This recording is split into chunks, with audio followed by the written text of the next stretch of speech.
साधारण 8 मे 2016 मला पॅरालिसिस झाला ओके. रात्रीच्या 1 वाजता मे महिन्यामध्ये. तर तिथून पुढे मी एक 10 दिवस व्हेंटिलेटर होतो. त्यानंतर ICUमध्ये सुमारे 20-25 ICUमध्ये, त्यानंतर वॉर्डला वगैरे, असा टोटल माझा ICUचा प्रवास गेला 1 महिना. ज्या काळात आपण आईवडिलांची सेवा करायला पाहिजे त्या काळात आईवडील माझी सेवा करतात. म्हणजे शी सू काढणं ते फक्त एका पॅरालिसिस पेशंटलाच माहिती. बरोबर. पण ह्या सगळ्यांनंतर जेव्हा आपण ट्रीटमेंट घेतो आणि जर समजा प्रॉपर रिहॅबमध्ये पण गेले, जिथे सगळ्या इक्विपमेंट्स अवेलेबल आहे, सगळ्या गोष्टी अवेलेबल जे त्यांना बरं होण्यासाठी मदत करणार, पण तिथे गेल्यानंतर वेळेच्या पण आधी जेव्हा आपण म्हणजे जास्त वेळ न होता प्रॉपर वेळेत जरी आपण गेलो तरी 100% रिकव्हरी पॉसिबल आहे. 100% रिकव्हरी पॉसिबल आहे. ओके. योग्य वेळात गेलात आणि काही मेंदूमध्ये काही याच्यामध्ये नाही आहे पॉसिबल, पण 100 पैकी जर योग्य वेळ वगैरे पाळली तर 100 पैकी 30 जणांमध्ये 100% रिकव्हरी पॉसिबल आहे. एवढा 200-500 लोकांचं गार्डन आहे. त्यामध्ये एक माणूस जो वय कमी आहे, जो अबनॉर्मल चालतोय, अबनॉर्मल बोलतोय, आपला आवाज अस्पष्ट असतो, मला कळत नाही, तर ते साहजिक आहे त्यांचा विचार. तुझ्या अपार्टमेंटच्या खालचे मुलं किंवा माणसं ते तुझ्याबद्दल बोलत असेल तर हे का बरं? काय वयामध्ये पॉसिबिलिटीज असतात पॅरालिसिस? मी आता गेल्या 9 वर्षामध्ये, अगोदर आपले वडील आजोबा सांगायचे की त्यांना पॅरालिसिस झाला आपल्या नातेवाईक, त्यांचं वय 60 वर्षाच्या पुढे. हो बरोबर. हल्ली 2 वर्षाचा बाळ पण आमच्या ऍडमिट होता. ओके. आणि 98 वर्षाचे बाबा पण ऍडमिट होता. खूप व्यक्ती घरामध्ये फिजिओथेरपिस्ट लावता, पण त्या घरातल्या फिजिओथेरपी यांचा रिॲब्सेंटचा फरक आहे. तर घरातला जो व्यक्ती आहे, घरातला तो 40, 50, 60 मिनिटं येऊन घरात फिजिओथेरपी करतो. पण 60 मिनिटांनंतर 24 तासामधले 60 मिनिटं करतो. 60 मिनिटांनंतर तो पेशंट तसा. रुईचं पान जर आपण त्याला तेल लावून थोडं कोमट करू, जर स्टिफनेस जागी लावलं तर तो कडकपणाही कमी होतो. ओके. त्यांना पॅरालिसिस झालेल्या त्या हातामध्ये जर एक सेंडोमीट दिलं आणि ती हात मूठ दाबून धरली तर तो हात पण लवकर चालू होतो.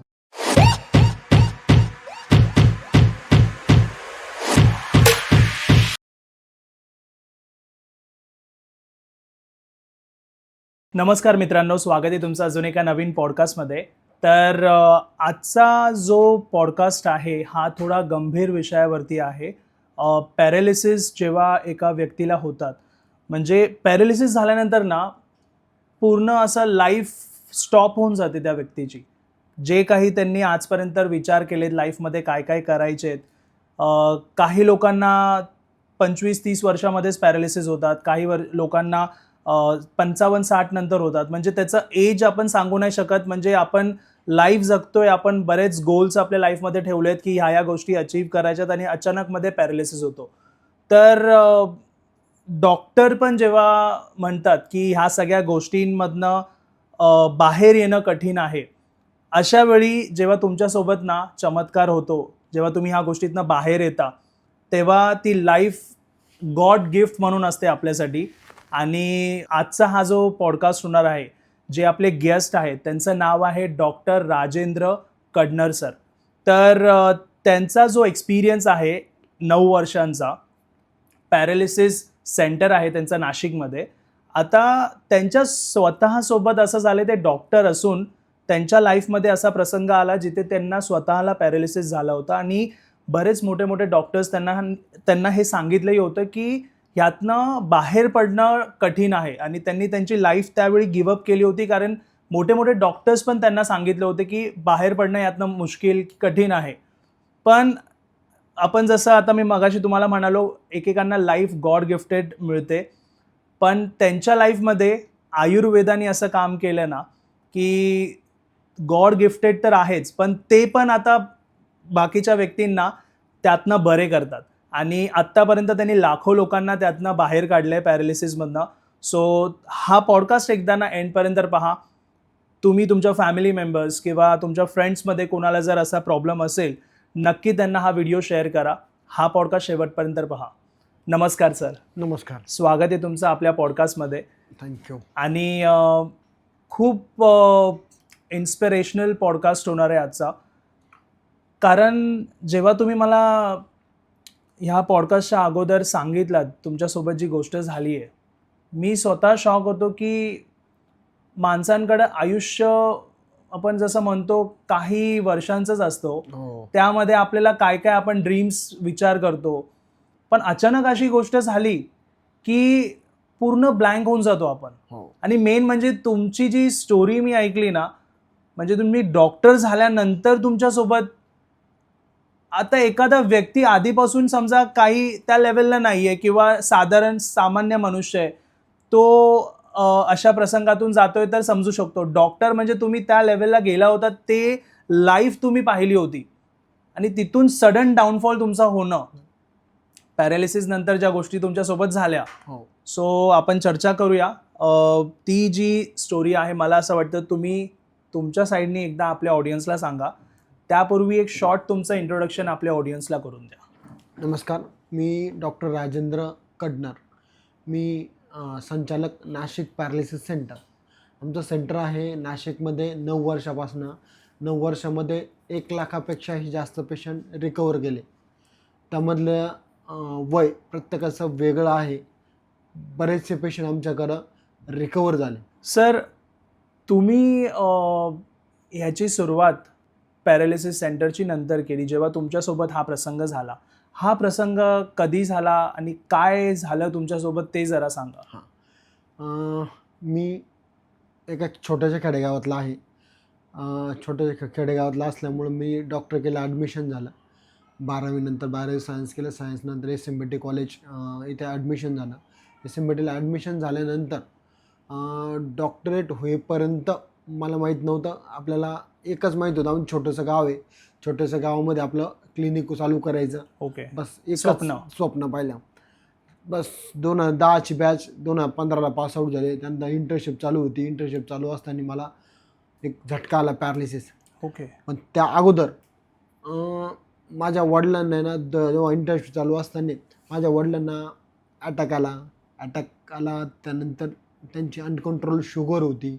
त्यामध्ये त्यांचा पाय देखील गेला. त्यानंतर डोळे गेले. या काळामध्ये माझ्यावर खूप टेन्शन होतं. बरोबर. खूप टेन्शन होतं. मग या काळात कर्ज वगैरे या गोष्टी झाल्या. मग त्यानंतर ही गोष्ट कुठेतरी मग आता कुठेतरी जॉब करायचा हां. म्हणून मग मी जॉब लागलो. मग जॉब डे नाईट करायला लागलो. डे नाईट म्हणजे माझी झोपच होत नव्हती. ओके. त्यामुळं मला साधारण 8 मे 2016 मला पॅरालिसिस झाला. ओके. रात्रीच्या 1 वाजता मे महिन्यामध्ये. तर तिथून पुढे मी एक 10-1 दिवस व्हेंटिलेटर होतो. त्यानंतर ICUमध्ये सुमारे 20-25 ICUमध्ये, त्यानंतर वॉर्डला वगैरे असा टोटल माझा ICUचा प्रवास गेला 1 महिना. पण या काळामध्ये मला खूप डॉक्टरने सांगितलं की तुझं बोलणं येणार नाही, तुला चालता येणार नाही, लिहिता येणार नाही, या गोष्टी. जेव्हा मी एक डॉक्टर होतो त्यानंतर एका डॉक्टरनंतर या गोष्टी करणं म्हणजे सगळ्यात एक गंभीर बाब म्हणजे की ज्या काळात आपण आईवडिलांची सेवा करायला पाहिजे, येस. हां. त्या काळात आईवडील माझी सेवा सेवा करतात. करतात, म्हणजे हां. शी सू काढणं ते फक्त एका पॅरालिसिस पेशंटलाच माहिती. बरोबर. तो तेव्हा मी होतो. वयाच्या 23-24 वर्षामध्ये मला हा पॅरालिसिस झाला होता. ओके. आता तेव्हा पॅरालिसिस झाला तर मला काही समजत नव्हतं, बोलता पण येत नव्हतं. आता बोलता येत नव्हतं तर ह्या काळामध्ये खूप व्यक्ती यायचे गावाकडचे, ते सांगायचे इथं जा तिथं जा. पण मला समजायचं माझ्यावर काय करायचं आहे, बरोबर. पण मग सांगता येत नव्हतं, बोलता येत नव्हतं. आणि बऱ्याचशा डॉक्टरांकडून मला असा फीडबॅक आला की तुला बोलता येणार नाही, हां. तुला चालता येणार नाही, तुझा हात नाही चालणार. अशा वातावरणामध्ये मी फक्त एकच विचार केला होता की आपण सुसाईड करायचं. कारण लाईफ एंड दिसत होती. हो. हां. त्याच्याकडे लाईफ संपत होतं. कारण Yes. एकीकडं घरची परिस्थिती जोमाची, त्यानंतर कर्ज, त्यानंतर लाईफ आता इथून सुरुवात कुठं डॉक्टर 4.5 वर्ष कुठं मेहनत घेतल्यानंतर एक फळ हातात आलं. येस. हां. ते फळ हातात आलं आणि आता असं झालं. असं झालं पॅरालिसिस झाल्यानंतर मग पूर्ण आता कारण आयुष्यभर बेडवर काढण्यापेक्षा बरोबर. तर मग बऱ्याच दिवस बेडवर काढले. खूप ठिकाणी गेलो. जवळजवळ 32 सेंटर फिरलो असे. अच्छा. 32 वेगळे. पण प्रत्येक ठिकाणी काहीतरी वेगळं आणि खेड्यागावाकडचं असल्यामुळं ते मंत्र तंत्र अशा बरोबर. ठिकाणी ते पण गेलो. प्रयत्न केले. ते हां. पण प्रयत्न केले. म्हणजे जे मला सगळं कळायचं पण मग ते सांगता येत नव्हतं, एक्सप्रेस होता येत नव्हतं. हां. या अशा गोष्टींना खूप जास्त प्रमाणात सामोरं जावं लागलं. हां. त्यानंतर मग माझा मित्र आहे त्यांनी मला एक सचिन जगताप, माझे 2 मित्र आहे, एक सचिन जगताप आणि डॉक्टर भूषण गायकवाड. तर डॉक्टर सचिन जगताप हा माझा रूममेट होता. तर त्यांनी मला काय केलं, एक दिवस घरी येऊन नाशिकला घेऊन जातो म्हणे मी. हा इथं विचार करतो हे करायला. मग त्यांनी 2 व्हीलर बसवलं, मला बसता येत नव्हतं. मग त्यानंतर त्यांनी टॉवेल घेतला, टॉवेल बांधला माझ्या पाठीला आणि त्याच्या पोटाला, बांधून अशी गाठ बांधली आणि त्यानंतर आम्ही व्हीलरवरनं गेले. 70-80 किलोमीटरचा प्रवास होता. गेल्यानंतर तिथं काही चालता वगैरे व्यवस्थित येत नव्हतं, खूप जास्त प्रमाणात बोलणं व्यवस्थित नव्हतं, अस्पष्ट एकदम. तर मग अशा काळामध्ये मग मी एकच विचार केला, आता काहीतरी आपण आत्महत्या वगैरे करायची. मग त्यानंतर मला असं वाटलं की आता काय करायचं. तर मग एक दिवस रात्री मी खरंच आत्महत्येचा प्रयत्न केला होता. मग या आत्महत्येच्या प्रयत्नाच्या वेळी मग कुठंतरी एक गोष्ट चांगली होणार असते म्हणून रोज माझे मित्र नाईटला जायचे, पण त्या दिवशी कुणीच 1-2 मित्र आहे ते नाईटला गेले नाही, घरीच म्हणजे त्यांना माहीत नव्हतं, पण एक काहीतरी चांगलं घडणार हो, होतं म्हणून ते थांबले होते. म्हणजे कारण काही असू दे, कारण पण ते काही थांबले असो, होते. पण त्या दिवशी मी सगळी तयारी केली होती. पण मग नंतर असा विचार आता हे रूममध्ये आहे तर मी कसं हे करणार. आणि मग त्यानंतर काही तो विचार म्हणजे ती त्या रात्री घडलंच नाही. मग परिस्थिती जोमाची असल्यामुळे रूम भाडं वगैरे हे कसं भरायचं. तर मी बऱ्याच वेळा म्हणजे आमच्या इथे गुरुद्वारा आहे, गुरुद्वाराची ते जेवण वाटायचं भिकाऱ्यांना, तिथं पण जाऊन जेवण वगैरे घेणं. त्यानंतर खूप जोमाची परिस्थिती गेली. त्यानंतर मग एक दिवस आमचे गुरु आहे तर त्यांच्याकडे सहज गेलो, म्हणजे आयुर्वेद कुठंतरी कामाला येतं. मग त्यांनी मला सांगितलं की तुला बाकीच्या डॉक्टरांनी सांगितलं, पण तुझं शिक्षण आयुर्वेदामध्ये. आयुर्वेद ही पॅथी अशी आहे की हजारो वर्षांपूर्वी ऋषीमुनींनी लिहून ठेवलं, तसंच घडतं आहे. पॅरालिसिस झाला, मग त्याचा हात रिकवरला एवढे दिवस लागणार आहे, तो रिकवर असाच होणार आहे. म्हणजे हजारो वर्षांपूर्वी जर मेडिकल पॅथी सुरू झाली त्यावेळी इंद्राने ते ज्ञान गुरु शिष्य परंपरा आहे आयुर्वेदिक पूर्ण. तर मग एक इंद्राने भरद्वाज ऋषींना ते ज्ञान दिलं. भरद्वाज ऋषींनी चरक सुश्रुत प्रत्येकाचं वेगवेगळं डिवायडेशन केलं. मग त्यावेळी ही हजारो वर्षांची परंपरा, तू असा आयुर्वेद शिकला त्यातून तू वाच, तू बघ आणि ते अनुभव घे. मग त्यांनी मला काही पुस्तक वाचलेले, त्यातून एक आयुर्वेद ट्रीटमेंट करत गेलो. माझं बोलणं वाढलं, मग त्यानंतर माझा उत्साह वाढला. मग तिची इम्प्रूव्हमेंट दिसत गेली. बोलणं वाढलं, चालता यायला लागलं, त्यानंतर हात माझा चालायला लागला. ह्या गोष्टी झाल्यानंतर मग कुठेतरी माझ्या जीवनामध्ये एक किरण आला. बरोबर. मग त्यानंतर हळूहळू चालता पण यायला. खूप दिवस मी माझा पाय फेकत चालायचो. अस्पष्ट बोलणं होतं. काही जण मला दारू पितो काय, मला कुठलंही व्यसन नाही. ओके. दारू पितो काय असा आवाजच असा. एक पॅरालिसिस पेशंटलाच माहिती आहे आयुष्य कसं आहे. बरोबर. एक पॅरालिसिस पेशंटच, म्हणजे माझा जो आता हा पॉडकास्ट बघत असेल तो जो पॅरालिसिस पेशंट असेल त्याला कनेक्ट होईल, त्यालाच ते आयुष्य कळतं. बरोबर. बस जो मी पण वयवर्ष 23च्या अगोदर जे आयुष्य जगत होतं, चालण्याचं महत्त्व मला नव्हतं. बरोबर.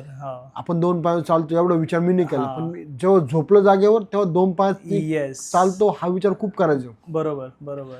हात कसा वापरायचो, पण जेव्हा तो हात बंद पडतो महत्व कळलं तुम्हाला. मग त्या हाताचं महत्व. बोलणं कुठलाही वर्ड कसाही वापरायचा, पण मग आपलं बोलणं बंद झाल्यानंतर तर बोलण्याचं महत्व. बरोबर आहे. मग त्यानं हळूहळू रिकवर होत गेलं. पण आमचे गुरु आहेत ते गुरु नेहमी म्हणायचे की तुलाच पॅरालिसिस झाला, ते पण का झाला. डॉक्टर झाल्यानंतर तुझी तर जीवनाची सुरुवात करणार होती. तू गावाकडे जाणार होता, दवाखाना क्लिनिक टाकणार होती, तुझं दवाखाना करणार होता. तू अचानक तुला दवाखाना, या गोष्टी विचार कर की का झालं. ते मला नेहमी एक उदाहरण सांगायचे की ह्या महाराष्ट्रामध्ये भारतामध्ये सगळेजण क्रिकेट खेळतात, पण त्यांनी सचिन तेंडुलकरच का निवडला. बरोबर. त्यात वीरेंद्र सहवाग त्यावेळी ते फेमस होते. बरोबर. वीरेंद्र सहवाग का निवडला, राहुल द्रविड का निवडला, असे बोलायचे. का निवडला, का बरं. लाखो व्यक्ती क्रिकेट खेळतात, पण त्यांनी तोच व्यक्ती निवडला गेला. यातून मला कुठेतरी असं ते टुचून बोलायचे. मग त्यांना असं सांगायचं होतं की तू पॅरालिसिसच्या लोकांसाठी काम कर, बरोबर, आयुर्वेदामधून. मग विचार केला आणि या काळात माझा जो आता हॉस्पिटल सेंटरला पार्टनर आहे डॉक्टर भूषण गायकवाड यांनी पण मला खूप चांगली साथ दिली. म्हणजे इवन मी बेडवर असताना एक मित्र करतो तर ते म्हणजे कुणीच करणार नाही. अच्छा, समजा तेवढं त्यांनी तुमच्यासाठी तेवढं केलं. त्यांनी केलं. तर त्या काळामध्ये माझ्याकडे पैसे नसायचे. बऱ्याच वेळा मी जागेवर असायचो. तर सू इतपत काढणं त्यांनी हे केलं. म्हणजे त्याच्याकडून शिकण्यासारखं आहे एकदम एखादा मित्रा पडतीच्या काळामध्ये कशी साथ दिली पाहिजे. बरोबर. त्यानंतर मग हळूहळू मी त्याच्याकडे विषय मांडायला सुरुवात केली की यार आपण पॅरालिसिस पेशंटसाठी काम करायचं का. बरोबर, कारण तुम्ही ती लाईफ जगलो आणि त्याच्यानंतर तुम्हाला महत्व कळलं की ज्या लोकांना पॅरालिसिस आहे ते काय लाईफ मधून जात आहे. हो, नाही मी एक मेडिको असताना पण माझ्यावर हा प्रसंग आहे. हा, मलाच 32 ठिकाणी नेलं का ज्या त्या ट्रीटमेंटचा याच्याशी काही संबंध पण नाही आहे. तिथे पण जाऊन आले. तिथं पण जाऊन आलो, हा. सगळं पण करून आलो, तर काही संबंध नाही. तर आपण एकाच ठिकाणी सगळ्या ट्रीटमेंट करायच्या का. तर त्याच्या काही डोक्यात बसत नव्हतं लवकर. त्याला खूप वेळा समजून दोघांची परिस्थिती जोमाची. त्याचे पण वडील रिक्षा वगैरे चालवायचे. अच्छा. तर मग आणि माझी पण परिस्थिती एकदम हालाकीची. तर मग या परिस्थितीतून आम्ही ठरवलं की बा त्याला एक राजी करून पॅरालिसिस सेंटर टाकायचं. पॅरालिसिस सेंटर टाकायचं ठरलं. पण आता पॅरालिसिस सेंटर वेगळं टाकायचं म्हणजे जो व्यक्ती मी 23 वर्षाचा होतो, मी ICUमध्ये होतो. तर ICUमध्ये मला दिवस रात्र समजत नव्हतं. दिवस रात्र समजत नव्हती म्हणजे काय, पूर्ण बंद ICU. 2 वाजले पण रात्रीचे 2 वाजले का दुपारचे ते नाही माहिती, मला काहीच कळायचं नाही. आपण असं सेंटर चालू करायचं का सगळं निसर्गाच्या सानिध्यात. अच्छा. आजूबाजूला जसं पूर्वी ऋषी मुनींनी सांगितलं होतं की चिकित्सालय हे अशा ठिकाणी असावं का सगळे झाडं झोपं असायचं. शेजारी असे काही बंगले, मोठ्या मोठ्या सोसायटी, म्हणजे हे त्या काळामध्ये फक्त चिकित्सालयाचं वर्णन केलं होतं. झाडं, विहीर असावी, नेचरच पाहिजे. नेचर, विहीर असावी बरोबर त्या क्षेत्रामध्ये. त्यानंतर ते झाडाचं प्रमाण असावं की रुग्णांना फिरता यावं. म्हणजे ऋषीमुनींनी हजारो वर्षांपूर्वी पॅरालिसिसची ट्रीटमेंट पूर्ण जवळजवळ 1000 पानांची लिहून ठेवली. त्यावेळी त्यांनी सांगितलं की बा हा पेशंट कुठपर्यंत रिकवर होऊ शकतो, याची पेशंट ट्रीटमेंट कधी सुरू केल्यानंतर कधी याचा एंड होऊ शकतो, म्हणजे सिम्पटम बघून हजारो वर्षांपूर्वी. बरोबर. ते वाचल्यानंतर हे कळलं. ज्याला शिकत होतं ना तेवढं इतकं महत्व असं मी नाही वाचलं. असं चालू आहे पास होण्यापुरता. पण नंतर तुम्हाला इम्पॉर्टन्स कळलं आणि तुम्ही ते त्यावेळी लक्ष दिलं त्याच्यावर. कारण मलाच रिकवर व्हायचं होतं. बरोबर. मला जर रिकवर व्हायचं आहे तर मग मला तर कुठेतरी आता करावंच लागेल. एक तर जीवन मरणाचा प्रश्न, एक तर फायदा होईल यातून ट्रीटमेंटमधून, असं मी तेव्हा विचार केला होता. तर मग आता करायचं काय. मग यातून मला कास सेंटर, मग आम्ही खूप जागा शोधला. या काळामध्ये आम्हाला खूप जण फसवलं पण दोघांना. खूप जण फसवलं आणि ज्यांनी फसवलं मग त्यांनी माझ्याकडून रिकव्हरी करून घेतली. अच्छा. आता उदाहरण सांगायचं म्हणजे एक बिल्डर होते पुण्याचे, ते नाशिकला साईड चालवून त्यांना पॅरालिसिस झाला. या काळामध्ये त्यांना गरज होती माझी, त्यांना बोलणं चालणं काहीच नव्हतं. मी त्यांना रिकवर केलं छानपैकी. ते मला म्हटलं मी तुला मदत करेन सेंटर टाकायला, आणि कुठल्याही प्रकारची मदत केली नाही. ठीक, पण मला त्यातून शिकायला भेटलं की नाही, कुणी मदत करत नाही. बरोबर, आपल्याला काहीतरी करावं लागेल. आणि त्यांना काहीतरी काम स्वतःच करून घेतलं. पण ते माझ्या हातून बरे झाले. पण माझा अजून एक प्लस पॉईंट झाला की आहे बरोबर काहीतरी प्रत्येक माणसामध्ये काहीतरी पॉझिटिव्ह गुण असतात. बरोबर, ते स्वतःला ओळखता आले पाहिजे. मग त्यानंतर मी माझ्या मित्राला फोर्स केला. आम्ही पॅरालिसिस सेंटर सुरू केलं. सुरुवातीला 5 बेडचं होतं. 5 बेडला सुरुवातीला एवढं झाडाझुडपात जंगलामध्ये कोण येणार असे नेहमी आमचे क्लासमेट म्हणायचे की बघ या इतकं साईडला एकदम आगळं वेगळं. पण मी नेहमी त्या पुस्तकात वाचायचो की चिकित्सालय असं असावं की जिथं पक्ष्यांचा आवाज येतोय. चिकित्सालय असं असावं की जिथं कसलाच वावर नाही, गाड्या गोडी जास्त येत नाही, पूर्ण शेतामध्ये झाडाझुडपांमध्ये. तसंच उभारणी मी केली. मी आणि माझ्या मित्राने पॅरालिसिस सेंटर चालू केलं. पण पेशंट येत नव्हते सुरुवातीला. मग एका माणसाने विश्वास टाकला. त्याने त्याचा मुलगा ॲडमिट केला. त्याचं पण वय 22-23 वर्ष. त्याची परिस्थिती आली. त्याला बरं केलं, त्याच्यानंतर त्यांनी दुसऱ्याला सांगितलं, असं करत करत करत करत Reference ने करत वाढत गेले. 2017 पासून आज पण 9 वर्षामध्ये 1 लाखापेक्षा जास्त पेशंट होऊन गेले. ओके. 1 लाखापेक्षा त्यातले सगळ्यांना मी रिकवर नाही करू शकतो, पण 70-80% पेशंट आमच्याकडून रिकवर होत गेले. बरोबर. 20-30% का नाही झाले तर ते उशिरा आले. या आजारामध्ये या रिकव्हरीच्या फेजमध्ये दिवस खूप महत्त्वाचे. म्हणजे पॅरालिसिस झाल्यापासून गोल्डन पिरियड, खरा गोल्डन पिरियड 3 महिन्याचा, नंतर कमीत कमी 6 महिन्यामध्ये माणूस योग्य ते रिहॅब निवडलं पाहिजे. अच्छा. जेव्हा आम्ही नाशिक पॅरालिसिस सेंटर चालू केलं त्यावेळी एकही पॅरालिसिस सेंटर नव्हतं उत्तर महाराष्ट्रात. उत्तर महाराष्ट्रात एकही पॅरालिसिस सेंटर नव्हतं किंवा अशी संकल्पना कोणा डोक्यात नव्हती. आमच्याकडून शिकले, बघितलं, असं करून आज आज नाशिक म्हणजे पॅरालिसिसचा हब झाले. ओके. इतके पॅरालिसिस सेंटर झाले की हा. पॅरालिसिस सेंटरचा हब झालं. म्हणजे सर्वात आधी आपण चालू केलं. 2017 मध्ये नाशिक पॅरालिसिस सेंटर पहिलं 9 वर्षापूर्वी एकच होतं. बस. त्यावेळी ते सगळ्या लोकांना, सगळ्या मेडिकल बरोबर. लोकांना काहीतरी वेगळं वाटायचं. झाडा झुडपांमध्ये हॉस्पिटल काहीतरी वेगळं वाटायचं. पण मग हळूहळू कळत गेलं, आज हब झाले. आनंद आहे. माझ्यासारखं बरोबर, हा. मी खूप ठिकाणी फिरलो आणि नाशिकला आल्यानंतर पण मला एकाच छताखाली कोणती ट्रीटमेंट भेटत नव्हती. सगळ्या ट्रीटमेंट ज्या ट्रीटमेंट उपयोग आहे त्या ट्रीटमेंट एकाच छताखाली भेटायला पाहिजे. आज माझ्यासारखाने कुठूनही आला तर नाशिकमध्ये आला तर तो रिकवर होईल. बरोबर. आणि बरोबर. 17 सुरू केलं तेव्हा कोणी विश्वास नाही आलो, पण 18-19 मध्ये विश्वास ठेवत गेलं तर सेंटर वाढत गेलं. आज 5 बेडपासून 100 बेडपर्यंत आहे. हा. पूर्ण सेंटर 1 ते 1.5 एकरामध्ये आहे. पूर्ण ओके. निसर्गाच्या सानिध्यात आहे. तर मग ह्या सेंटरचा आम्ही या प्रकारे सुरुवातच केली. तर सर तुम्हाला काय वाटतं, जसं तुम्ही मगाशी म्हणालात की लोकांना सिम्पटम्स कळल्यानंतर, पॅरालिसिस झाल्यानंतर लेट करतात, उशीर करतात लोक रिहॅबमध्ये जायला. त्यांना योग्य वेळेस निवड केली पाहिजे की कुठे जाऊन त्यांना ट्रीटमेंट घ्यायचे. तर योग्य वेळ कोणती असते? बऱ्याच लोकांच्या मनात प्रश्न असतात खूप.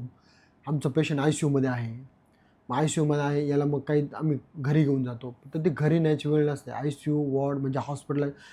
पॅरालिसिस झाला त्यानंतर तुम्ही हॉस्पिटल ॲडमिट करा जवळच्या, जिथं स्ट्रोक सगळा पॅरालिसिस अवेलेबल आहे. सगळं अवेलेबल आहे. MRI, CT स्कॅन, निदान करा, ट्रीटमेंट करा. ते झाल्यानंतर मग त्याला न्यूरो रिहॅब लागणार. न्यूरो रिहॅब असं असावं की त्या ठिकाणी सगळ्या सुविधा असाव्या. म्हणजे काय, डॉक्टर उपलब्ध असावेत. डॉक्टर उपलब्ध म्हणजे ते का, तर पॅरालिसिस पेशंटची नाकातली नळी, लघवीची नळी खूप दिवस असते. याचं इन्फेक्शन होणं, पाणी कमी पडणं, आरटी निघणं, ह्या गोष्टी घडतात. म्हणजे माझ्याबद्दल पण घडल्या. माझ्याबद्दल पण मी जिथं ट्रीटमेंट घेत होतो त्यावेळी सगळ्यात मोठा महाराष्ट्रातला शेतकरी संप चालू होता. बरोबर. आणि मी त्यावेळी एका सेंटरला ॲडमिट होतो. त्या सेंटरच्या आजूबाजूला कोण डॉक्टर पण नव्हतं. आणि त्यावेळी नेमकं मला जुलाब लागले. तर इतकं हैराण झालो होतो मी. एक जुलाबाची गोळी पण भेटत नव्हती. शेतकऱ्याचा सगळ्यात मोठा संप होता. खूप हैराण झालो होतो. त्यानंतर एक दिवस नाकातली नळी असते ना आरटी, तर ती काढून टाकतो. ती घरी ठेवलं पेशंट की ते सारखं बदलायला लावतं हॉस्पिटलला. एका रिहॅबमध्ये ठेवल्यानंतर ते आपलं काम नसतं, ते रिहॅब सेंटरवर सगळं करून घेतात. म्हणून योग्य ते रिहॅब. तर त्या ठिकाणी डॉक्टर असावेत, स्पीच थेरपिस्ट असावेत, फिजिओथेरपिस्ट असावेत, त्यानंतर ॲक्युपंक्चरिस्ट थेरपिस्ट आणि पंचकर्म. अशा प्रकारचं रिहॅब जर निवडलं आणि याला जोडे असेल तर ऑक्युपेशनल थेरपिस्ट पण असावे. बरोबर. म्हणजे का, तर ह्या सगळ्यांचा मेळ ज्या ठिकाणी असेल तर ते रिहॅब सेंटर निवडावं. बरोबर. म्हणजे पेशंटला आल्यानंतर सगळ्या सुविधा एकामागे एक. तर हॉस्पिटल डिस्चार्ज झालं तर लवकरात लवकर पेशंट गेल्यानंतर 100% रिकवर तो होतो पहिल्या 6 महिन्यामध्ये. पण तेच 6 महिन्यानंतर गेला तर त्याची काहीतरी इम्प्रूव्हमेंट राहून जाते. बरोबर. म्हणून योग्य ते रिहॅब निवडणं आणि योग्य वेळेतच निवडणं. बरोबर आहे. वय तुम्ही म्हणालात तुम्ही ज्यावेळी 23-24चे होतात तेव्हा तुम्हाला पॅरालिसिस झालं. काय वयामध्ये पॉसिबिलिटीज असतात पॅरालिसिस? मी आता गेल्या 9 वर्षामध्ये, अगोदर आपले वडील आजोबा सांगायचे की त्यांना पॅरालिसिस झाला आपल्या नातेवाईकात, तर त्यांचं वय 60 वर्षाच्या पुढे. हो हो हो बरोबर. हल्ली 2 वर्षाचं बाळ पण आमच्याकडे ॲडमिट होतं. ओके. आणि 98 वर्षाचे बाबा पण ॲडमिट होते. 2 वर्षाच्या बाळाला पण पॅरालिसिस झाला होता. अच्छा. एवढं बेकार. एखादा थोडं विषांतर करतो, 2 वर्षाचं बाळ होतं आणि त्याचं मुंबईचंच होतं. तर ते मुंबई त्याची आई आणि बाप 2 व्हीलरवर जात असताना ॲक्सिडेंट झाला, ते दोघंही डेथ झाले. ओके. त्यानंतर बाळ त्याची मावशी सांभाळत होती. हां. तर त्या बाळाला 6 महिने सांभाळून पॅरालिसिस झाला. अच्छा. त्यानंतर ते नाशिक पॅरालिसिस सेंटर आलं, बाळ रिकवर झालं असं त्यांना कळलं. मग बाळ रिकवर झालं, पण मग सर 2 वर्षापासून तर 2, 5, 10, 20, 22, 24 सगळ्या व्यक्तींमध्ये पॅरालिसिस सारखा आजार आढळला. ओके. म्हणजे याचा काउंट असा आहे, प्रत्येक 6 सेकंदाला एक एकाला जण paralysis पॅरालिसिस होतो. होतो. म्हणजे ह्याला वयाचं लिमिट नाही. वयाचं लिमिट नाही. ओके. सर म्हणजे आता तुम्हाला जे पॅरालिसिस बघा, मी तुम्हाला कनेक्ट करून का सांगतो, कारण मी तुमची स्टोरी ऐकली आता. सो तुमच्या वेळी तुम्हाला प्रेशर होतं, तुम्हाला त्या म्हणजे पैशाचं कुठे ना कुठे इश्यूज होते, तर त्या प्रेशरमध्ये तुम्ही होतात. डे अँड नाईट दोन्ही टायमीला काम करायचं, तर त्याच्यामुळे नंतर तुम्हाला पॅरालिसिस झाला. तर नॉर्मली सिम्पटम्स म्हणजे रिझन काय असतं पॅरालिसिस होण्याचं? रिझन भरपूर आहे. त्यापैकी हायपरटेन्शन म्हणजे BP जास्त प्रमाणात वाढणे, उच्च रक्तदाब. म्हणजे BP जर वाढला तर हृदयावर प्रेशर येतं, हृदय पंप करत असतं नॉर्मली, तेव्हा त्याचा BP नॉर्मल असतो. नॉर्मल व्यक्तीचा जेव्हा पंपिंग वाढतं तेव्हा हृदयाकडून मेंदूकडे जाणारी एक रक्तवाहिनी आहे, त्याला कॅरोटिड आर्टरी म्हणतात. तर ती रक्तवाहिनीमध्ये जो हार्ट आहे, हार्टचा प्रेशर वाढतो, पंपिंग वाढतं. ओके. तिची कॅपॅसिटी एवढी नाही आहे. हां. बरोबर. मेंदूकडे रक्तवाहिनी घेऊन जाते, पण मेंदू म्हणतो मला एवढं ब्लड नको आहे. तो पण त्याचं लिमिट आहे, याचं पण लिमिट आहे, रक्तवाहिनी आहे त्याचं पण लिमिट आहे. म्हणजे अगदी सोप्या भाषेत सांगायचं म्हणलं तर एकची मोटर आहे आणि एकचीच पाईपलाईन आहे, तर पाणी व्यवस्थित चालेल. बरोबर. पण आता 2ची मोटर लावली आणि एकचीच पाईपलाईन आहे, तर म्हणजे कुठेतरी प्रॉब्लेम कळलं ना, तर कुठेतरी. तर ह्या प्रकारे जर ह्या जर क्रिया शरीरात घडल्या समजा, तर BP का वाढतो? ताणतणाव, मद्यपान सेवन, जास्त धूम्रपान सेवन, झोप नसणे. पूर्वीच्या काळात ठरवून दिले की रात्री झोपा, दिवसा काम करा. म्हणजे मी स्वतःही त्याच्या विरुद्ध काम करत होतो, रात्री पण काम करत, दिवसा पण काम करत होतो. म्हणजे मेंदूला माझ्या आराम नव्हता. बरोबर. कंटिन्यू माझ्या बाबतीतही तेच घडलं. म्हणजे काहीतरी पॅथॉलॉजी घडते आणि मग त्याच्यामुळे असे पॅरालिसिस सारखे आजार होतात. ह्याच्यामध्ये लक्षणं काही असतात पॅरालिसिसमध्ये, आधीच आपल्याला जाणवतात? हो. यामध्ये एक तयार केले तर ते बी फास्ट लक्षात ठेवायचं. बी म्हणजे बॅलन्स. अचानक बॅलन्स जायला लागणे उजव्या बाजूला किंवा डाव्या बाजूला. ओके. त्यानंतर ई म्हणजे आय ड्रॉपिंग वाटतं, धुंद दिसतंय, धुरसट दिसतंय, या प्रकारचं असं वाटतंय. तर लगेच एखाद्या हॉस्पिटलला जाणे किंवा चेक करून घ्यायचं. जवळच्या मेंदूरोग तज्ज्ञाकडे जाऊन त्याची ट्रीटमेंट करून घेणं, MRI सारख्या निदान. त्यानंतर एफ म्हणजे फेस, तर चेहऱ्याचा एक भाग लुळा पडतो. ओके. खाली होतो, लुळा पडतो. त्यानंतर आर्म म्हणजे हात, दोन्ही हात सरळ ठेवल्यानंतर एक हात खाली जातो. अच्छा. त्यानंतर बी फास्ट. एस म्हणजे स्पीच, वारंवार एक शब्द बोलणे, अस्पष्ट शब्द उच्चारणे. ओके. बरोबर. आणि टी म्हणजे ट्रीटमेंट. म्हणजे हे सिम्पटम देखील दिसल्यानंतर त्वरित न्यूरो फिजिशियन म्हणजे मेंदूरोग तज्ज्ञांना भेटा. त्यावर MRI, CT स्कॅन, जे उपचार आहे ते करा. त्यानंतर लगेच ICUला ॲडमिट व्हा. म्हणजे सल्ला पाळा. बी फास्ट, बॅलन्स, आय डोळा डॉम, त्यानंतर F म्हणजे फेस, त्यानंतर ए म्हणजे आर्म, म्हणजे दोन्ही हात बघायचे, स्पीच आणि लगेच ट्रीटमेंट. बरोबर. या प्रकारची लक्षणं अगोदर उघडतात.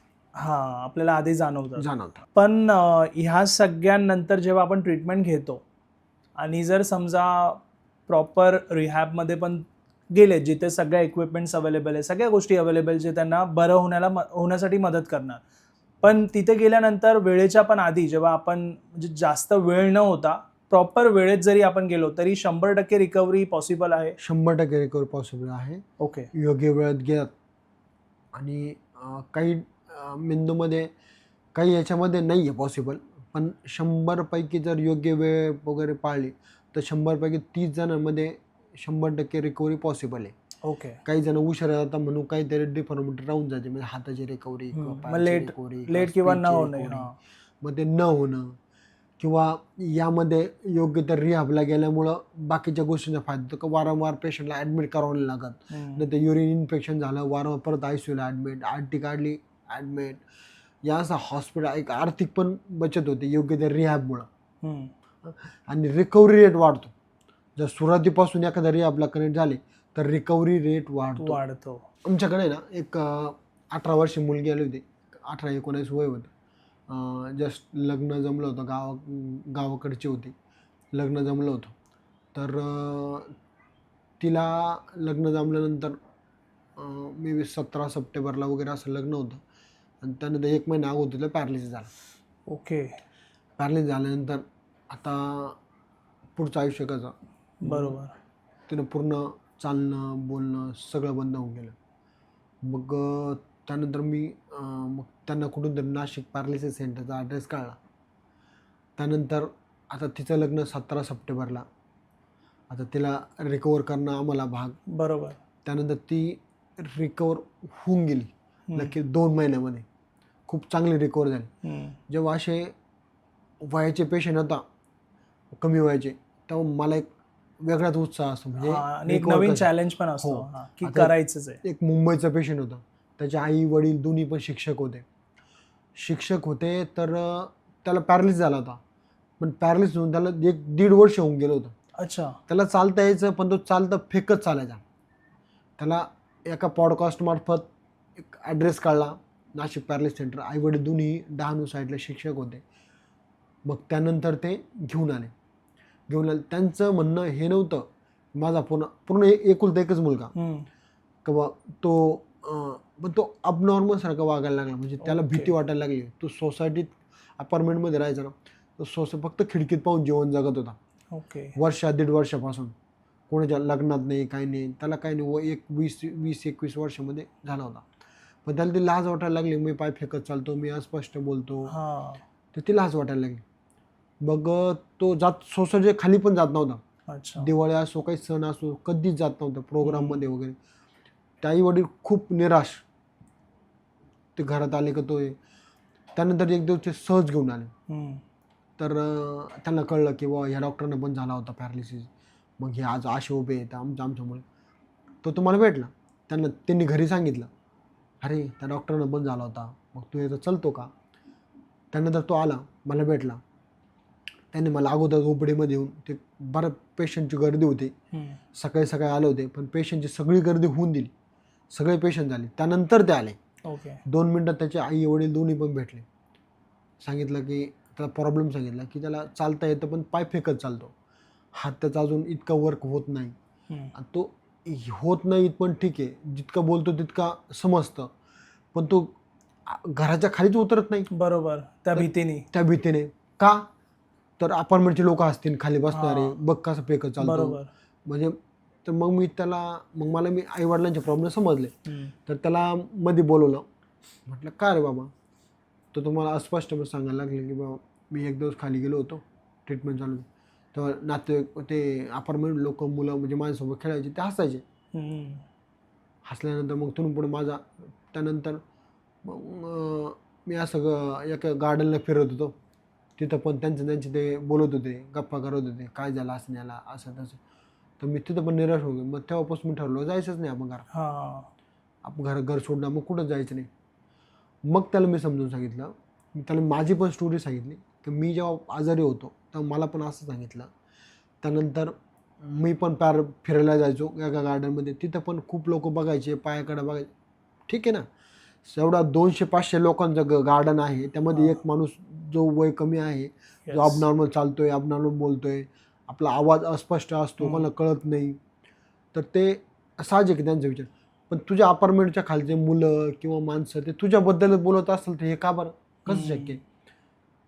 मग ते त्यांचं पण चर्चा करत असेल, त्यात काहीतरी मजाक मस्ती झाली असं हसत असाल, आपण का आपल्याला वरती तुझ्यावरच काय घेतोय. बरोबर. ह्या सगळ्या गोष्ट आणि माझी स्टोरी त्याला कोरिलेट केली, त्याला 1 तास समजून सांगितलं. त्यानंतर तो मुलगा घरी गेल्यानंतर त्याला पूर्ण त्याची भीती मनातली काढून टाकली. सर, ज्याला 20 ते 25 वर्ष पॅरालिसिस होतं ना, असे खूप उदाहरण आहे सर, की ते खूप घाबरतात तर सोसायटी फिरायला, त्या आपण हात वगैरे ना.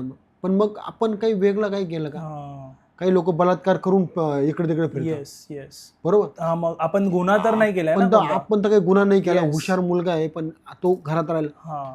तर मला खूप त्याचा आनंद झाला की तो त्यानंतर 8-10 दिवस अजूनही त्याच्या नातेवाईकांचा, आईवडिलांचा कॉल येतो, सर गाडी चालवायला लागला बरं का. त्यांचा जो अच्छा. व्हिडिओ कॉल करताना तो उत्साह असतो ना, बरोबर. आत्ता पण माझ्या अंगाला काटा आला. हा, तर हा. तो उत्साह एकदम वेगळा असतो. बरोबर आहे. सर या मग हा. गाडी चालवतो ऋषी, हा. ऋषी गाडी चालवतो एकदम जास्त. खूप म्हणजे त्यांना असं वाटतं बार बास सरांनी काय हे करून दाखवलं. म्हणजे त्यावेळेस पूर्ण लाईफ चेंज लाईफ होऊन चेंज जाते ना त्यांनी, त्यांची. त्यांनी सर तो खिडकीमधून बाहेर बघणार माणूस होता बघ. हा. 1 वर्ष तो माणूस गाडी चालवायला लागला. आहे तो abnormal. उशिरा ट्रीटमेंट भेटला, अस्पष्ट बोलतो, पण त्याला काही ट्रीटमेंट केलं, तो आता थोडं थोडं स्पष्ट बोलायला लागला. तो प्रत्येक 8-10-15-20 दिवसाला कॉल करतो. आता गाडी पण चालवतो. आता त्याचा कॉलेजला पण आयुष्य जगतो. मुंबईलाच आहे कॉलेजला, इंजिनिअरिंग कॉलेजला. म्हणजे इतक्या लोकांमध्ये आला तो आता. इतक्या लोकांमध्ये तो रेग्युलर टचमध्ये आला. बरोबर. काही अडलं तर मला, त्याला मी जिम लावायला सांगितली, तो जिम पण लावली. तो वा. काय कर काय नको करू जिममध्ये, कारण ज्याला मला पॅरालिस होतो, जिम काही मुलं आहे ते जिम मारता. म्हणजे आता ह्या पॉडकास्टमध्ये बरेच मुलं असं जी पॅरालिसिस झाला 30-35 वर्ष जिम मारत बसता, त्यांना ते बायसेप तर होता पण हात उचलायला जड होऊन जातं. बरोबर. यांना योग्य ते मार्गदर्शन भेटलं ना तर मारा, व्यायाम करा, पण त्यानंतर कोणत्या पद्धतीने करायचा, काय कोणत्या मसाला करायचा, तर तिथे योग्य मार्गदर्शन भेटलं तर तो अजूनही रिकवर होतो. बरोबर बरोबर आहे. सर तुमचा जो आता नाशिकचा रिहॅब सेंटर आहे, तिथे कोणत्या प्रकारची ट्रीटमेंट होते? आता आपलं जे नाशिक पॅरालिसिस सेंटर आहे, तर निसर्गच आजार आणतो, निसर्गच आजार बरा करतो, या उक्तीप्रमाणे हे सेंटर चालू केलेलं आहे. तर आपल्याकडं सुरुवातीला acupuncture, physiotherapy, robotic physiotherapy, panchakarma हे MD पंचकर्मच्या साहाय्याने Okay. मार्गदर्शनाने MD पंचकर्म, माझी वाईफ जी आहे ती MD पंचकर्म आहे. तर ती स्वतः जाते आणि लक्ष घालून प्रत्येक पेशंटचं पंचकर्म करून घेते. ओके.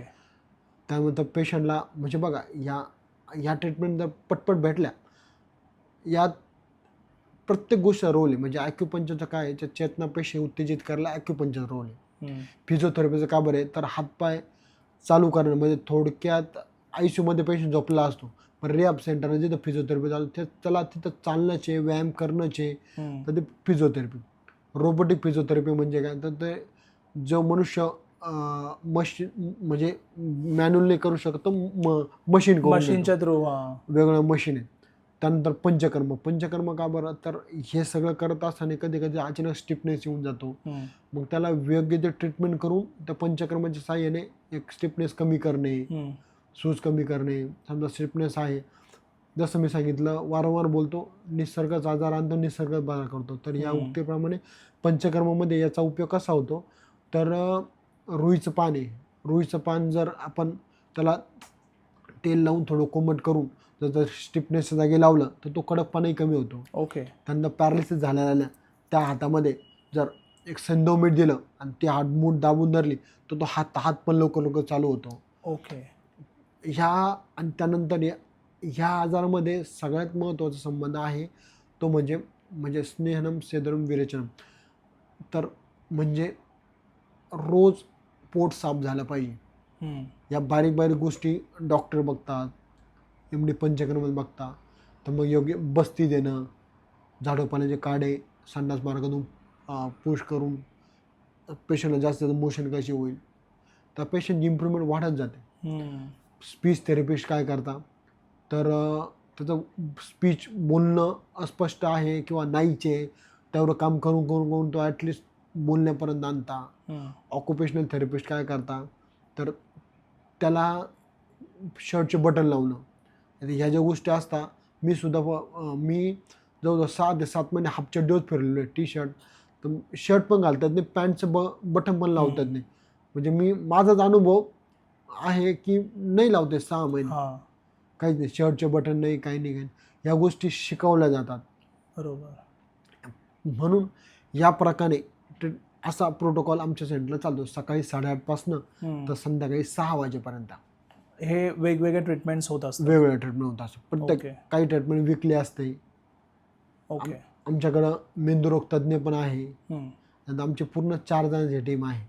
सर तसंच आता तुम्ही स्वतः डॉक्टर असून तुम्हाला पॅरालिसिस झाला, तर तुम्हाला आपल्या ऑडियन्सला त्याबद्दल काही तुम्ही मार्गदर्शन करू शकाल? हो.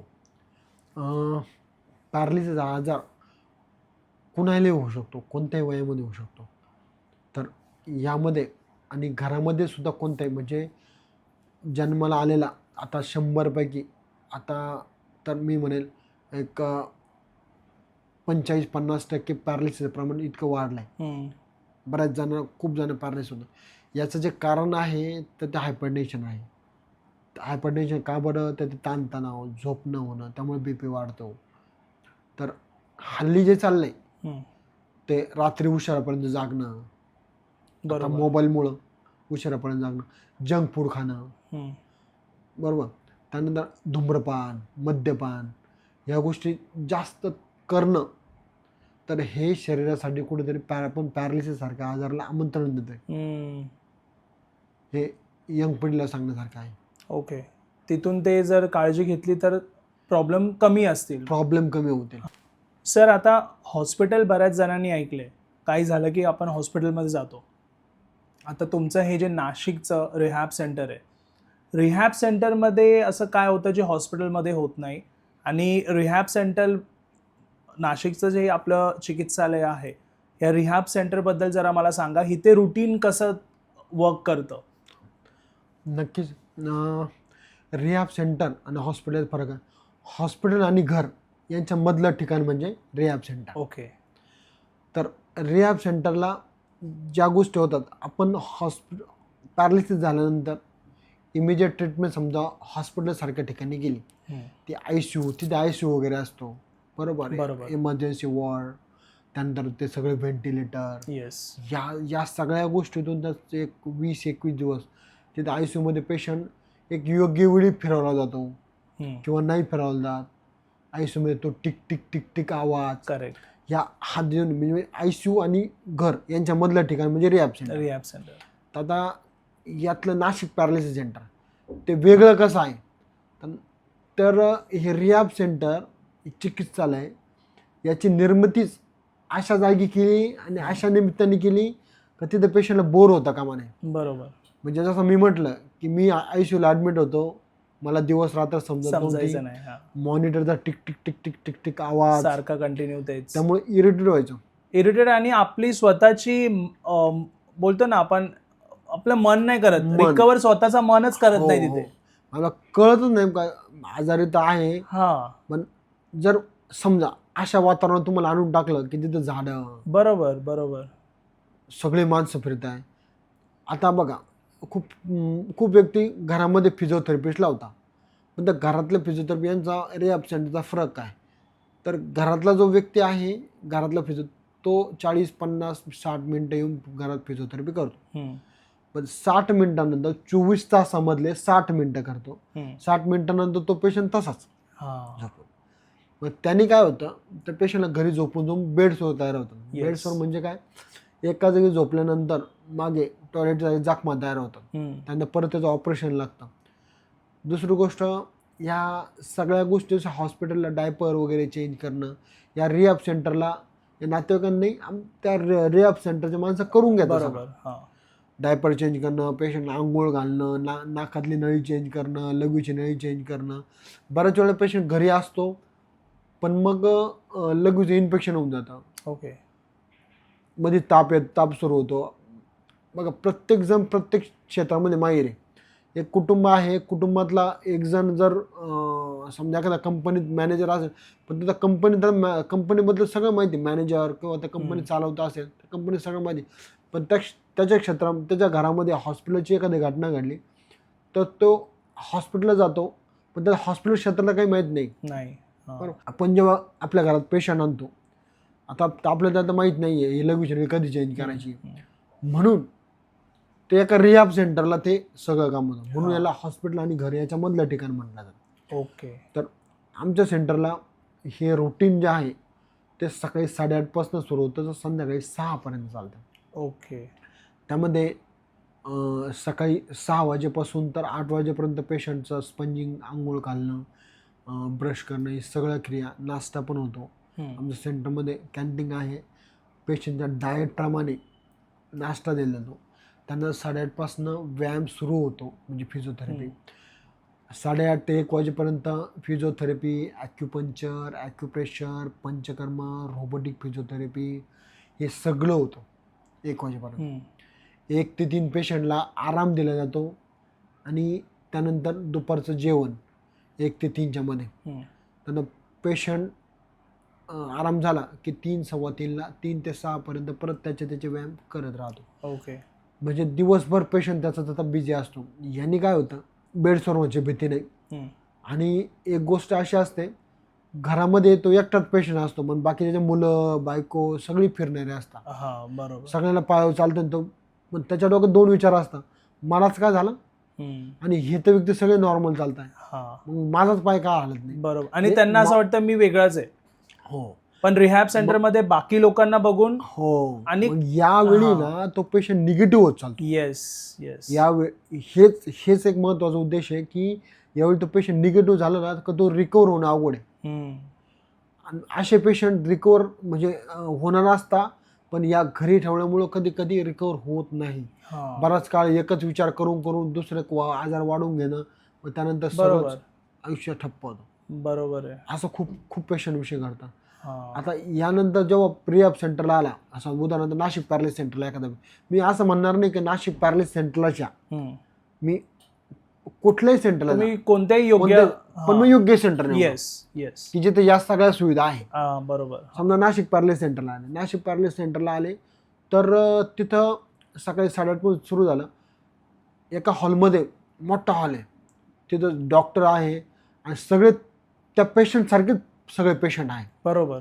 तर आता मी पण पेशंट होतो, तर मला घरी असताना मला 40-45 मिनिटं ताकद नसायची करायला वेळ.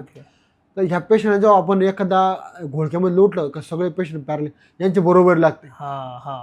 ह्या पेशंटनी माझ्याच वयाचा पेशंट आहे किंवा माझ्यापेक्षा 5 वर्षांनी मोठा असेल तर मग तो 40 उठ बशा काढतो, मी एक पण नाही काढू शकत. मग तो असा उत्साही होतो, बस मला तिथे घेऊन चाल. त्याला ते 3-4 तास कसे जाताना काहीच कळत नाही त्या धावपळीमध्ये. बरोबर. आणि नातेवाईक पण तेवढ्या प्रकारे धावपळ, नंतर त्याला कळतं अरे 1 वाजलं, आम्हाला कळलं पण नाही. तेच घरामध्ये 8:30 ते 1चा टाइम मिनिटं घड्याळ, अरे यार किती वाजले, अरे किती वाजले, कारण तिथे एकटेच येते, कारण एकटेच आहे. पेशंट पण एकटा आहे, पेशंटचं पण लक्ष नसतं, पण इथं पेशंट स्वतःहून बरोबर लागते जेव्हा एका गोळक्या सोडलं का. येस. पेशंटला एकटं नका ठेवू, पेशंटला पेशंटमध्ये सोडा, म्हणजे पॅरालिसिसचं पेशंट तरी हे इतके छान रिकवर होता, म्हणजे प्रत्येक गोष्टी बरोबर लागते. बरोबर. फिजिओथेरपीचं बेड, त्यांचे वारंवार काही ना काही चालू असतं, माझे वय बाकी, माझं ते बाकी, बापरे. म्हणजे त्या एका घोळक्यामध्ये सोडल्यानंतर सगळे चर्चा करतात, वाद करतात आणि अग्रेसिव्ह शब्द व उच्चार करतात. बरोबर. ती पण एक प्रकारची मी ट्रीटमेंट आहे, म्हणजे जी मी अनुभवली, ती मी पण अनुभवली की शांत बसल्यानं माणूस पॅरालिसिसमध्ये रिकवर होत नाही. लाडका माणूस म्हणजे लाड केल्याने पॅरालिसिसचा पेशंट रिकवर होत नाही. ढकलून द्यायचं घोळक्यामध्ये, मग तो सारखा करत राहतो. बरोबर. 1 ते 3 आराम, दुपारचे जेवण, रविवारचा पण आम्ही थोडा दुपारचा आराम देतो, 3 ते 6 परत ट्रीटमेंट चालू. ओके. या प्रकारे दिवसभर ट्रीटमेंट भेटली तर पेशंट लवकरात लवकर रिकवर होतो. तोच फरक आहे घरात आणि रिहॅब सेंटर आणि हॉस्पिटल आणि रिहॅब सेंटर. हो, दोन्हीच्या मधल्या ठिकाणी रिहॅब. बरोबर आहे. कारण त्यांना तिथे फील पण फॅमिलीचा येतो की इतके जण आमच्या सोबत, आम्ही एकटा नाहीये, माझ्यासारखेच आहे ना, माझ्यासारखे इतके जण आहेत. हो. आणि डॉक्टर्स वगैरेंना बघून डॉक्टर्स पण फॅमिली मेंबर सारखंच त्यांना प्रत्येक गोष्टीत मदत करतात. 9 वर्षामध्ये खूप पेशंट नातेवाईक येतात, म्हणतात आमचा पेशंट घरी खूप चिडचिड करतो, तो ते ऐकणार नाही. ओके. पण अशा खूप आम्ही म्हणतो तो आपोआप शांत होईल. त्या घोळक्या 1-2 दिवस त्यांना वेगळं वाटतं, पण त्यानंतर तो इतका ऍडजस्ट होऊन जातो पेशंट, कारण ते त्याच्या सोबतच्या असतात आणि बिझी होऊन जातात. घरी कसं आहे, एकटंच आणि 2-3 तासाचं झालं की पूर्ण दिवस त्यांना बिचारांना एकटं राहायचं. पण इथे कसं आहे ना, भले त्या रिहॅब सेंटर पण त्या टाइम नंतर पण त्यांना समोर कोण ना कोण त्यांच्यासारखं दिसतंय. म्हणजे 24 तास येस. त्यांच्या समोर तेच लोक आहे, हो हो. तेच लोक आहे, काय काय करतायत. सगळं करताय. हा घरी असताना जर डायपर चेंज केलं त्याला ऑकवर्ड वाटतं. बरोबर आहे. म्हणजे माझ्या विषय पण झाले, कुणी जर डायपर जर चेंज केला आपल्याला खूप ऑकवर्ड वाटतं हम्म. वय कमी असताना. तर हे खूप जण विषय करतात, खूप खूप जण विषय. सर मी आपल्या रिहॅब सेंटरचा, नाशिक रिहॅब सेंटरचा मी डिस्क्रिप्शनमध्ये लोकेशन आणि नंबर मेन्शन करतो. हो जसं मी सुरुवातीला पॉडकास्टला म्हणालो की ज्यांच्या पण घरी किंवा फॅमिली मेंबर मित्रांमध्ये कोणाला काही प्रॉब्लेम असेल पॅरालिसिसचा, सो नक्की तुम्ही सरांना कॉन्टॅक्ट करू शकता. तिथे मी लोकेशन पण मेन्शन केलं आहे, तुम्ही डायरेक्टली जाऊन पण तिथे त्यांना भेटू शकता. आणि खूप गंभीर विषय आहे हा. म्हणजे जेव्हा ज्यांच्यासोबत पॅरालिसिस होतो त्याच व्यक्तीला माहिती पडतं की आयुष्य किती महत्त्वाचं आहे आणि त्यातून बाहेर पडणं किती महत्त्वाचं आहे. जसं सर म्हणाले की पायाची हाताची व्हॅल्यू आधी नसते. जेव्हा पॅरालिसिस होतो माणसाला ना तेव्हा त्यांना कळतं बोलणं किती म्हणजे किती मौल्यवान गोष्ट आपल्याला होती, पण आज आपल्याला बोलता येत नाही आहे. पाय हात आपल्याकडे ऑलरेडी आहेत पण आपल्याला त्याची आत्ता व्हॅल्यू नाही आहे. पण पॅरालिसिस लोकांना, ज्यांना पॅरालिसिस झाला आहे त्यांना माहिती आहे त्याचं महत्त्व किती आहे. सो इथे येऊन ह्या रिहॅब सेंटरमध्ये तुम्ही प्रॉपर त्या रुटीनमध्ये नॉर्मल येऊ शकता. जसं सरांनी म्हटलं की हे 100% पॉसिबल आहे. तुम्ही योग्य वेळेस त्यांना कॉन्टॅक्ट करा आणि एकदा सरांना भेट द्या. जर कोण असा पेशंट असेल, नक्की त्यांना त्यातून बाहेर काढण्यासाठी नाशिक रिहॅब सेंटर हे मदत करेल. So thank you so much sir. खूप बरं वाटलं आणि खूप छान ऑलरेडी तुमची इन्स्पायरिंग स्टोरी होती आपल्या ऑडियन्ससाठी आज. आणि नक्की ते तुम्हाला भेट देतील जर कुणाला असा काही प्रॉब्लेम असेल तर. चालेल. Thank you so much. तुम्हाला हा पॉडकास्ट आवडला असेल तर लाईक, शेअर आणि चॅनलला सबस्क्राईब नक्की करा. आणि प्लीज हा पॉडकास्ट फॉरवर्ड करा. ज्यांना पण पॅरालिसिस आहे, ज्यांना पण गरज आहे या पॉडकास्टची, त्यांना हा पॉडकास्ट फॉरवर्ड करा. थँक्यू.